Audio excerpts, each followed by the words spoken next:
o calendário das semifinais.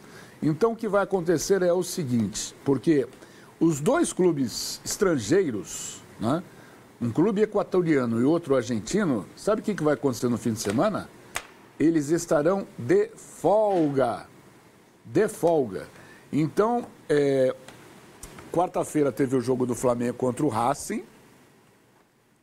Amanhã o Flamengo estará no Castelão e o Racing de folga. Sabe por quê? Eleições na Argentina, então não tem futebol. Aí, quarta-feira, volta a se enfrentar no calor de Avejaneda, hein? É o cilindro. Jogo duríssimo para o Flamengo, apesar de carregar uma vantagem de 1-0 no placar. Palmeiras ontem perdeu em Quito por 3-0. Enfrenta o Cruzeiro, que está na luta, está na briga pelas primeiras posições do Campeonato Brasileiro. Sabe o que vai acontecer com a LDU? De folga. Porque a federação entendeu que tinha que dar descanso para o time se preparar para o confronto da próxima semana. Exatamente contra o Palmeiras no Allianz Parque, próxima quinta-feira. Ou seja, meus amigos, são situações muito diferentes nesse calendário maluco e apertado do futebol brasileiro, com o respeito dos estrangeiros que vão parar as atividades e se preparar para daqui a uma semana voltarem a campo. Tudo bem, Ivan Drago? Boa tarde. Tudo bem, Cacá, Léo, Berna, um abraço a todos. Realmente o que aconteceu ontem foi surpreendente, a gente vai desenvolver daqui a pouquinho, mas há muito tempo eu não via algo parecido, né? Claro, levando em consideração que é um time extremamente expressivo no futebol sul-americano, mas o goleiro cair praticamente que implorando para alguém fazer alguma coisa porque o time está nas cordas e poderia perder a classificação no primeiro tempo, é algo assustador. Assustador. E esse negócio dessa brecha no calendário para os times estrangeiros, hein, Léo? Que vão descansar enquanto os brasileiros não só estarão em campo, mas estarão decidindo pontos importantes na parte mais alta da tabela do Campeonato Brasileiro, né, Léo? Boa tarde. Tudo bem, Cacá. Uma boa tarde para você, para o Ivan, para o Bernie, para todo mundo ligado no Bola Rolando. Pois é, esse é o calendário do futebol brasileiro. Não tem margem ali para que a CBF possa ajudar os nossos clubes e tirar compromissos deles do Campeonato Brasileiro, por exemplo, para que pudessem focar totalmente numa competição continental da importância que é a Copa Libertadores. Agora, pegando carona no comentário inicial do Ivan, acho que a palavra dele que definiu a atuação do Palmeiras ontem foi perfeita. Assustadora. Você listou uma série de componentes na sua abertura para a gente explicar o porquê do Palmeiras ter rendido tão abaixo da média diante da LDU ontem. E acho que é uma soma de todos esses fatores que você colocou aí. Tem um pouquinho de cada coisa para a gente explicar por que é que o Palmeiras tomou 3 da LDU. Vamos destrinchar. O que se sabe, e eu disse ontem no programa, é que o Abel Ferreira iria queimar 2 goleiros. Carlos Miguel e Marcelo Lomba. Você pode até não atribuir culpa ao goleiro que estava ontem substituindo o Everton, que não tem hora para voltar porque ele está lesionado.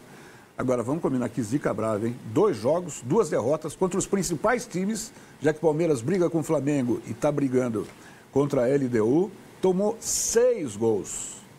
6 gols em 2 partidas. Não é para qualquer um, não. Se o Palmeiras vai reverter isso, a gente vai tentar traçar o que aconteceu ontem, verificar quais as lacunas, aonde que o Abel Ferreira errou na escalação do time e se o Palmeiras vai ter fôlego e bola para vencer a LDU em casa aqui. O que você acha, Berna? Boa tarde para você. Tudo bom, Cacá? Boa tarde a você, ao Ivan, ao Léo, ao amigo assinante de casa. Bom, tem muita coisa para a gente falar. Sobre o goleiro, especificamente, eu fui um crítico da atuação do Carlos Miguel na partida contra o Flamengo, mas ontem, se não fosse ele, ia ser pior. Ele fez 4 defesas importantes ontem, sendo uma delas, quando a partida ainda estava empatada por 0-0, logo aos 5 minutos de jogo, espetacular. Então, eu acho que ele é o menos culpado aí por esse vexame. Foi um vexame. O que o Palmeiras fez no primeiro tempo ontem foi um absurdo. Fora o que fez o Thiago Nunes, e eu acho que isso tem que ser abordado no programa de hoje também. Agora, a gente vem tratando aqui no Bola, nesses últimos anos, a hegemonia do futebol brasileiro, acentuada principalmente durante a pandemia. Por uma série de questões, a econômica talvez a principal delas, hegemonia essa que fez com que nos últimos 6 anos exatamente nós tivéssemos times brasileiros decidindo a Libertadores e times brasileiros vencendo a Libertadores. A questão é, diante das dificuldades que Flamengo e Palmeiras possam enfrentar ou estão enfrentando, será que isso vai se repetir esse ano? 2019 deu Flamengo, a vitória sobre o River por 2-1, na Bacia das Almas, né? Você lembra da virada, os 2 gols do Gabigol já nos acréscimos. Palmeiras venceu o Santos com o Maracanã vazio por causa da pandemia no ano de 2020, o único gol da partida, né? 1-0. Depois, no ano seguinte, venceu o Flamengo por 2-1, 2021. 2022, Flamengo bateu o Atlético Paranaense por 1-0. Em 2023, o Fluminense venceu o Boca por 2-1. E no ano passado, Botafogo 3-1 no Atlético Mineiro. Então, só deu time brasileiro. Os únicos estrangeiros que entraram na disputa aqui foram River Plate em 2019 contra o Flamengo e o Boca em 2023 contra o Fluminense. Enfim, meus amigos, vocês acham que a gente vai repetir, que o futebol brasileiro está perdendo espaço, pelo menos no cenário da América do Sul, voltando a ser o que era, né, com força do futebol argentino? O futebol uruguaio não aparece aí, mas aí entra o futebol equatoriano para substituir o futebol uruguaio. O que você acha, Berna?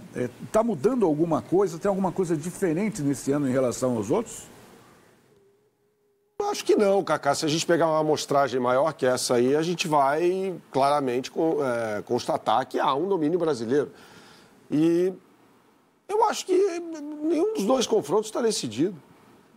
Acho que o Palmeiras tem condição de virar a situação diante da LDU. O Brian Ramírez foi expulso no jogo de ontem. É um jogador muito importante para o time do Thiago Nunes. O Palmeiras já mostrou poder de reação ao longo do tempo e mesmo em jogos, né, dentro dos próprios jogos. Então, tem uma capacidade importante. Então, mas nesse momento não há garantias que os brasileiros farão a final, porque o Flamengo não há, como não havia, né, nas semifinais desses anos todos aí, né? Ontem até você brincou, falou, imagina se a gente tiver uma final entre LDU e Racing, por exemplo. E aí o problema é agravado por causa do que está acontecendo em Lima, né? A cidade de Lima está sitiada, o governo decretou estado de emergência e que vai ser derrubado um dia antes da final da Libertadores. Quer dizer, a Conmebol vai ter que agilizar o processo para saber onde é que vai ter o jogo, se vai ser lá mesmo, se vai ser em Brasília, como o governador do Distrito Federal está oferecendo, o estádio Mané Garrincha como uma possibilidade. Imagina, LDU e Racing ou Palmeiras e Flamengo em Lima, também é absolutamente surreal, né? Mas isso em Copas, para mim, é natural. Você pega uma Copa, você não vai definir que o campeão é o melhor time do continente. Vamos levar em consideração aqui a Libertadores, certo? Só pegar o Mundial de Clubes que acabou agora. Exato. O Palmeiras e o Flamengo estão nas semifinais. Os 2 melhores times das semifinais são os 2 brasileiros. Mas pode ser que eles não avancem. É diferente dos pontos corridos. Você pode ter um time campeão mais limitado, porque ele foi melhor naquele momento, ele não é melhor. O Palmeiras pode jogar mais 10 vezes contra a LDU, ele não vai repetir o mesmo nível de atuação que ele teve ontem. Foi algo muito fora do comum. Ele estava num péssimo dia e a LDU conseguiu ali, com as suas virtudes, fazer um placar elástico. Então, assim, eu acho que a Copa ela não define quem é o melhor time. Pode bater a LDU campeã. A Liga vai lá e bate campeã. Ela não vai ser o melhor, não é o melhor clube do continente. Não é.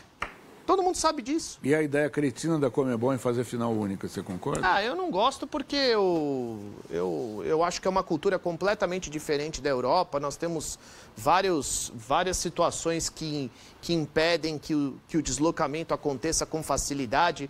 E assim, você batalha a competição inteira. O torcedor tem o direito de receber a final na casa dele. Ele pagou o ano inteiro. Ele trabalhou o ano inteiro. Na Europa sempre foi assim.